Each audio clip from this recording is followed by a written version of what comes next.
साथियों, बैंकों के हवाले से आज ये अहम खबर है कि आज 13 मार्च से 16 मार्च तक मुल्क भर के बैंकों की हड़ताल रहेगी। इनमें 2 दिन छुट्टी के हैं, आज का शनिचर का और इतवार का, और अगले 2 दिन पीर और मंगल में मुल्की सतह पर बैंकों की हड़ताल है। मुल्की सतह पर बैंक मुलाजिमीन हड़ताल पर जा रहे हैं। सवाल ये है कि बैंक मुलाजिम हड़ताल पर क्यों जा रहे हैं। बैंक मुलाजिमों का मानना है कि सरकार कुछ बैंकों की निजीकारी करने जा रही है, कुछ बैंकों को निजी हाथों में बेचने जा रही है। हम उन निजीकारी के खिलाफ हड़ताल पर जा रहे हैं।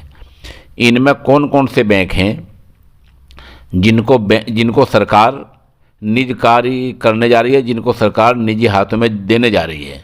उनमें bank of Maharashtra, bank of India, Indian overseas bank और सेंट्रल बैंक ऑफ इंडिया, ये 4 बैंक हैं। इन बैंकों की सरकार निजीकारी करना चाह रही है। इस निजीकरण के खिलाफ ही मुल्क भर के बैंक मुलाजिमीन 2 दिन हड़ताल पर रहेंगे, पीर और मंगल के दिन।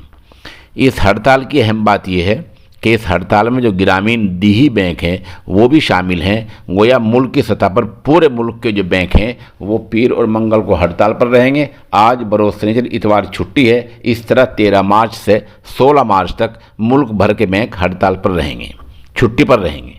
इसमें इसी महीने, मार्च के महीने में ही 29 तारीख को होली है। होली की वजह से मुल्क भर के बैंक बंद रहेंगे। इसके अलावा इसी महीने में अभी 3 इतवार बाकी हैं। इन 3 इतवारों को बैंक बंद रहने हैं।